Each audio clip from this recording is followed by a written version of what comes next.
They laughed when my sister mocked me at her baby shower. They whispered when she called me a failure in front of everyone. But the moment a US general walked in, the room went silent. Because what they didn't know was that the man they humiliated was the reason some of them were still alive. It was a perfect Saturday morning.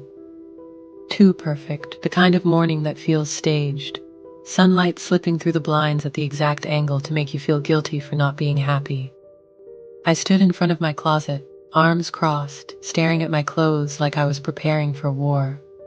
Because honestly, that's exactly what this felt like. Today was my younger sister Julia's baby shower, and I already knew what kind of battlefield I was walking into. Judgmental smiles, subtle insults disguised as jokes, passive-aggressive comments served with pastel cupcakes. Classic family gathering. I pulled out a simple navy dress, held it up, looked at it, then slowly put it back. My eyes drifted to the garment bag hanging at the far end of the closet. Inside it were my Marine Corps dress blues, perfectly pressed, buttons polished, medals aligned with ruthless precision. Armor. My phone buzzed on the dresser. Mom, Aaron, please don't wear your uniform tomorrow. This day is about Julia. Of course it was. Everything was always about Julia. Julia, the golden child. Julia, the nurse who married the successful surgeon. Julia, the woman who bought a dream house in Haverford Township before turning 30. And now Julia, the pregnant miracle, 7 months along, being celebrated like she'd personally cured cancer. Meanwhile me, Aaron Blake, 35, single, Marine veteran, 3 deployments, 10 years of service, and somehow an embarrassment. I picked up the uniform anyway. The weight of it in my hands grounded me. Slipping into it felt like stepping back into myself. If I was going to endure pitying looks and whispered comments about my biological clock, I was going to do it as my whole self. Medals and all. The drive into enemy territory. Haverford Township was 40 minutes away.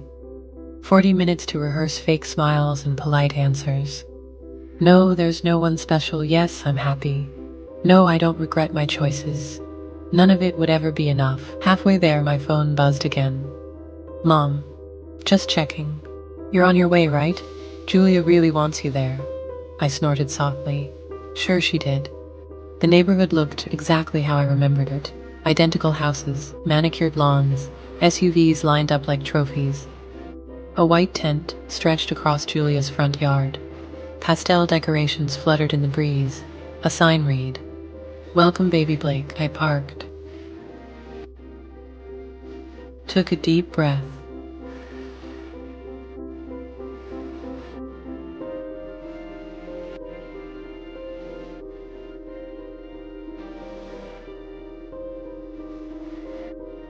And stepped out. Heads turned instantly. Public humiliation. Served sweet. The moment I walked across the lawn in full Marine Corps dress blues, conversations paused, whispers started. Mom spotted me near the entrance. Her smile froze, then tightened. "Aaron," she said, her voice cheerful but strained.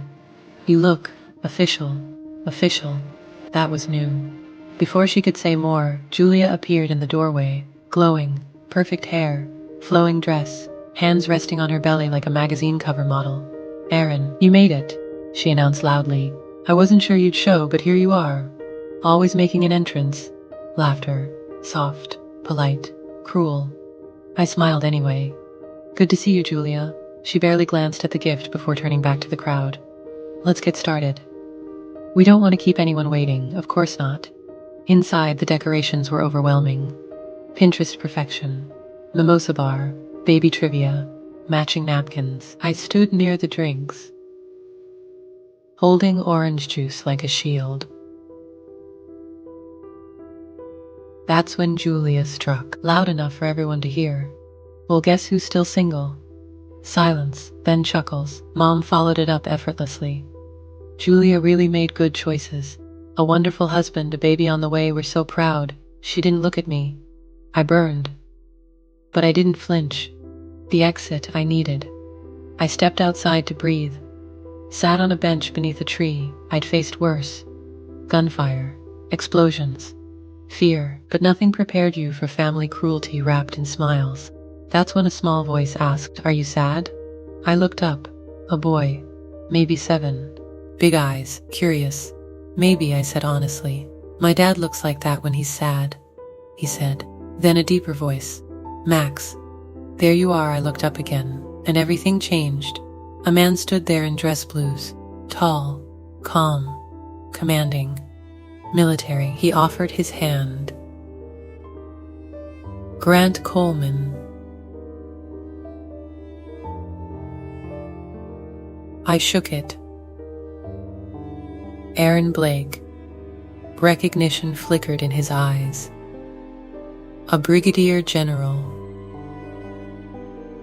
And suddenly, I wasn't invisible anymore. The moment I heard his name, something in my chest tightened.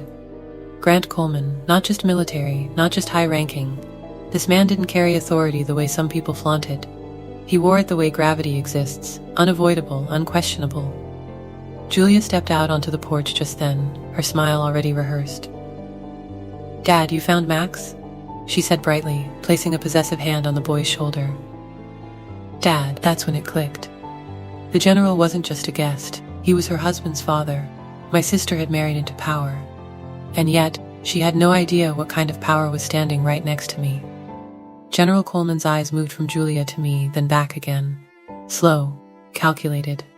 He noticed the uniform, the ribbons, the scars I didn't bother hiding anymore. "You're Marine," he said quietly. "Yes, sir." "Still active?" "No, sir." "Honorable discharge."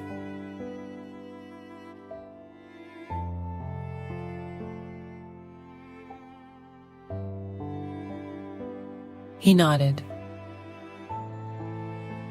That nod meant more than any compliment.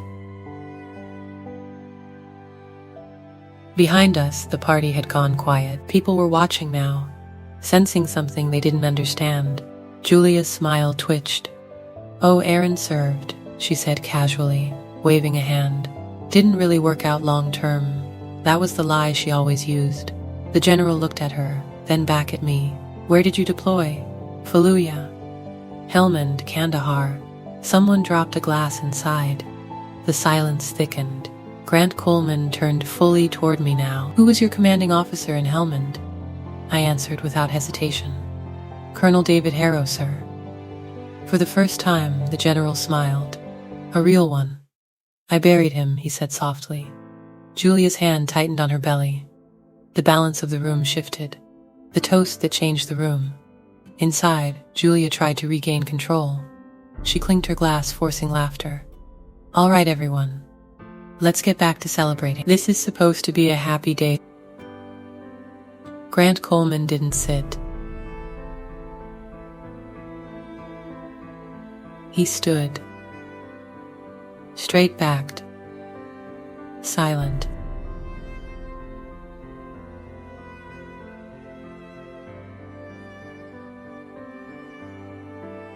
The room fell into obedience. "I'd like to say a few words," he said. Julia froze. "Oh, well, of course, Grant," she said quickly. "Everyone loves a speech." He didn't look at her. He looked at me. "This young woman," he began, gesturing vaguely at Julia, "is carrying my grandchild." Polite smiles. But before that, he continued, "She is someone's sister." Eyes drifted to me. "And that matters." My mother's lips parted. My father shifted uncomfortably. Grant's voice remained calm. "I've watched this young Marine since the moment he walked in. Not once did he interrupt. Not once did he raise his voice. Not once did he defend himself." He paused. "That's discipline." The room was dead silent. "I've buried men who had less courage than that." Julia laughed nervously. "Grant, you're being dramatic." He cut her off. Sharp. "Sit down."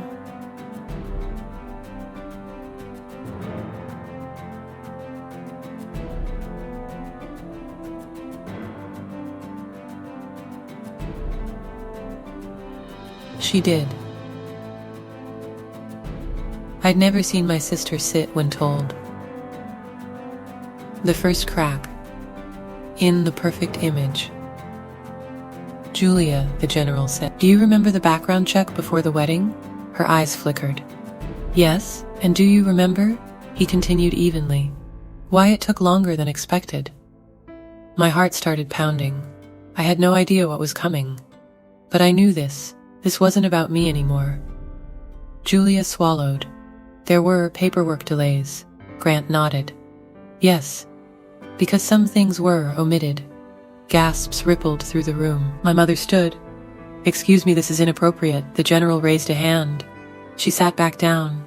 Your daughter, he said calmly, had a restraining order filed against her in her early 20s. Shock. What? My father whispered. Grant turned to the room. Violence. Workplace incident.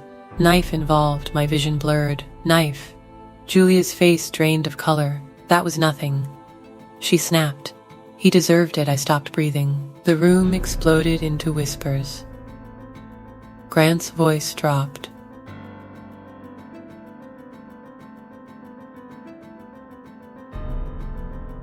The court disagreed. Memory comes back. Suddenly I remembered. Years ago, college break. Julia screaming. Police lights outside. My parents told me to stay in my room. They said it was misunderstanding. They said Julia was stressed. They said not to ask questions. I had believed them. Grant Coleman turned to me again. Aaron, do you remember why you transferred colleges? I stared at him. Yes, I said slowly. Because my parents said I was bringing drama home. Grant nodded. You were covering for her. Everything hit at once. The quiet verdict. Grant faced the room. You've mocked this man today, he said. For being single. For serving his country. For not fitting your version of success. His eyes hardened. But understand this. He placed a hand on my shoulder. This Marine saved lives. Yours included. Julia screamed. You're ruining my baby shower. Grant didn't raise his voice. You ruined your own. Silence fell like a verdict. No one noticed at first. That was the strange part. The silence in the room was so thick, so heavy, that when Ethan, Julia's husband, finally stood up, his chair scraping against the floor sounded louder than a gunshot. He had been quiet all afternoon, smiling when expected, nodding at the right moments, playing the role of the perfect husband. But now his face was pale. Not angry, not yet. Confused. Dad, he said carefully, looking at General Coleman, what are you talking about? Julia spun toward him instantly. Ethan, don't listen to this. He's exaggerating. You know how military men are, always dramatic. Grant Coleman didn't look at his son. His eyes stayed on Ethan. I'm talking about the parts of your wife's life you were never told. The word wife hung in the air. Julia reached for Ethan's arm. He stepped away. That single movement shattered something. The truth can't be unheard. Ethan swallowed hard. You told me everything was clean, he said quietly. You said the background check delay was just paperwork. Julia laughed too fast. It was. You know how hospitals are.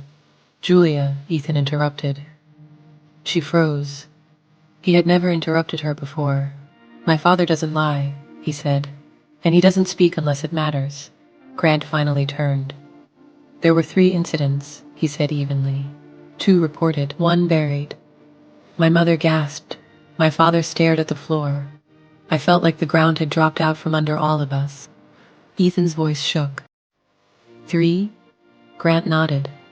The last involved a kitchen knife. The room blurred. Julia exploded. He pushed me, she screamed. He deserved it. I was under pressure. Every eye turned to her. Not sympathy. Fear. Grant's voice hardened. You stabbed a coworker, Julia. A woman in the back covered her mouth. Blood drained from my mother's face. My sister had never denied it before. She had always hidden behind laughter. This time she couldn't. The moment I realized why I left, Something clicked in my mind, a memory I'd buried deep. I was 21. Home from college. Julia screaming in the kitchen, a man shouting, the sound of metal hitting tile, then my father pulling me into my room. "Stay out of this, Aaron," he'd whispered. "Your sister is fragile." Fragile. That's what they called it. Not dangerous, not violent, fragile. And I had paid for it. Transferred schools, joined the Marines, left home. Not because I wanted to escape, because I was sent away. Grant's voice cut through my thoughts. "Aaron," he said, turning to me.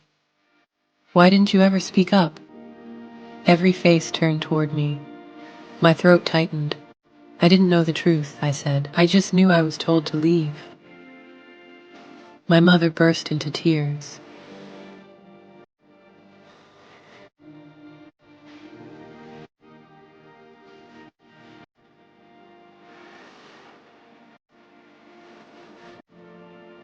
Grant looked at her calmly. "You were protecting one child," he said, "at the cost of another." Silence. That sentence landed harder than any insult I'd ever heard. Authority without anger. Ethan's hands were shaking. He looked at Julia like he was seeing her for the first time. "How many times?" he asked softly. She laughed again. "Wild now. It doesn't matter, I'm pregnant." The room froze. Grant's jaw tightened. "Pregnancy does not erase violence," he said, "and it does not grant immunity." Julia screamed. "You're humiliating me." Grant replied evenly. "No. You did that yourself." He turned to Ethan. "There's more," he said, "and you deserve to hear it privately." Ethan nodded slowly, then looked at me. "I'm sorry," he said. I didn't answer, because for the first time in my life, I didn't feel the need to. Julia's scream echoed through the house like something breaking. Not glass, not furniture, something deeper. Control. "You don't get to do this to me," she shouted, her voice cracking. "This is my day." No one responded. That was the worst part for her. She had built her entire identity on attention, on being admired, protected, excused. And now? Everyone was watching her unravel. Ethan stood frozen in the middle of the room. Hands clenched, jaw tight. He wasn't angry yet. He was calculating. Which was worse, when the golden child panics. Julia paced the room, clutching her stomach like a shield. "You all know I've been under stress," she said desperately. "Pregnancy hormones, pressure, people judging me." Her eyes locked on me. "This is his fault." There it was. The familiar pivot. "Blame Aaron. He always wanted attention," she continued. "Always playing the victim. Running off to the military because he couldn't handle real life." A few people shifted uncomfortably. She saw it and panicked. "I mean, look at him," she said, gesturing wildly. "Still single, still hiding behind a uniform." Grant Coleman moved. One step forward. The room went silent again. "Enough," he said. Julia flinched. That flinch told the truth she never wanted revealed. She wasn't powerful. She was afraid. Parents with nowhere to hide. My father finally stood. His voice was shaking. "Julia," he said quietly, "tell me the truth." She laughed too loud. "Dad, you don't believe this nonsense, do you?" He didn't answer. That hurt her more than anything. My mother cried openly now. "We covered for you," she sobbed. "We protected you." Grant turned toward them. "And in doing so," he said, "you taught her that consequences don't apply." My mother looked at me. For the first time in years, really looked. "I didn't know," she whispered. "I didn't realize how much we hurt you." I believed her, but belief didn't undo damage. Authority enters the room for real. Grant checked his watch, then calmly pulled out his phone. "I didn't come unprepared," he said. Julia froze. "What are you doing?" "Ensuring accountability." He stepped aside, speaking quietly into the phone. Within minutes, distant sirens cut through the suburban calm. Blue and red lights reflected through the windows. Guests murmured. Someone whispered, "Is this real?" Julia screamed, "You wouldn't." Grant turned. "I already did. The moment she lost everything. 2 uniformed officers entered, professional, calm. The energy in the room collapsed. Julia backed away instinctively. "This is insane," she shouted. "I'm pregnant." One officer nodded respectfully. "Yes, ma'am, that's been noted." Grant handed over documents, court records, photos, statements. Ethan stared at the pages. His face went gray.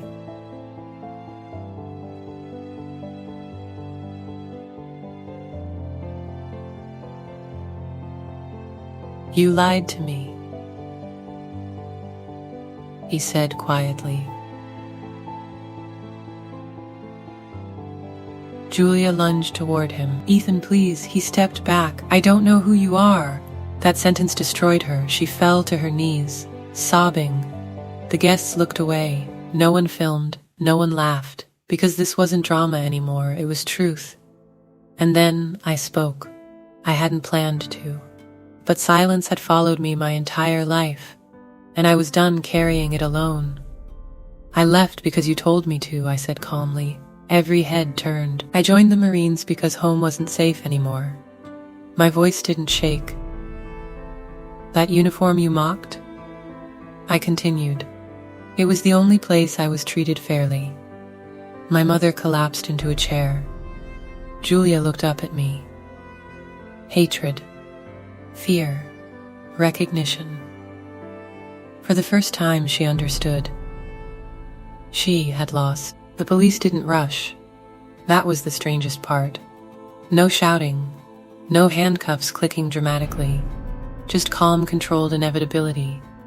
The kind that tells you this isn't a mistake. This is the result. Julia sat on the floor, arms wrapped around herself, rocking slightly. Her mascara streaked down her cheeks, black lines carving through the image she'd spent years perfecting. One of the officers knelt a safe distance away. "Ma'am," he said gently, "we're not here to hurt you." She looked up sharply. "You're here because of him," she screamed, pointing at me. I didn't move, didn't flinch, didn't defend myself. For the first time in my life, I didn't have to. The paper trail she couldn't erase. Grant Coleman stood beside the officers, calm as stone. "Those documents," he said, "include sealed records that were reopened under judicial review."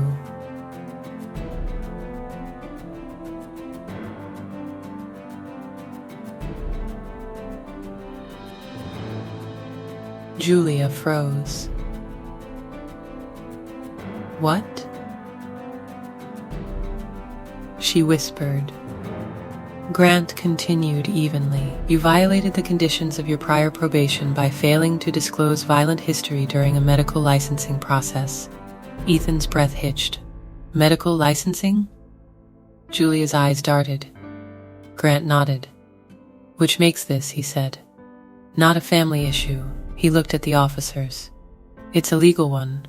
The officer stood. "Ma'am, at this time, we need you to come with us." Julia laughed weakly. "You can't arrest me at my baby shower." The officer didn't change his tone. "We can postpone custody," he said, "but the investigation proceeds today." That landed hard. The marriage that collapsed quietly. Ethan finally spoke. His voice was steady, but empty. "Dad, is it true?" Grant didn't sugarcoat it. "Yes." Ethan closed his eyes. When he opened them, something was gone. "I need space," he said to Julia. "For me, for the baby." She crawled toward him.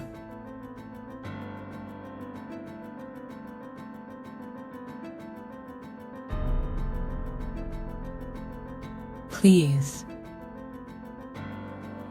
Don't do this to me," he stepped back. "I don't know who you are," he repeated. And this time, she believed him. Parents face the cost of favoritism. My mother approached me slowly, like I might disappear. "I thought we were protecting her," she whispered. "I didn't realize we were sacrificing you." I looked at her, really looked. "I know," I said softly. My father wiped his face. "You never asked us to choose," he said. "And we still failed." That hurt more than the mocking ever did, but it also healed something. Because acknowledgement matters. The general's quiet respect. Grant turned to me once more. You did everything right, he said. You stayed disciplined. You stayed silent. You survived, he extended his hand again. This time it wasn't courtesy, it was recognition. You were never weak, he added. They just didn't know your strength. I shook his hand. Firm, steady, equal. After the party ended, the guests left quietly. No gossip. No photos.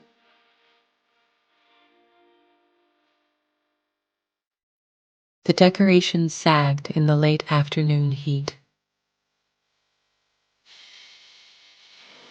The sign still read, "Welcome, baby Blake." But it felt ironic now. I walked outside alone, sat on the same bench, the same tree. But I wasn't the same person. I hadn't raised my voice. I hadn't defended myself. I hadn't needed revenge. Truth had done it for me.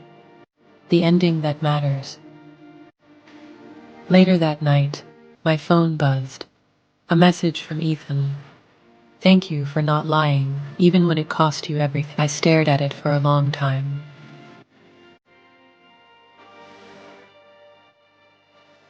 Then put the phone away. Because closure doesn't always come from apologies.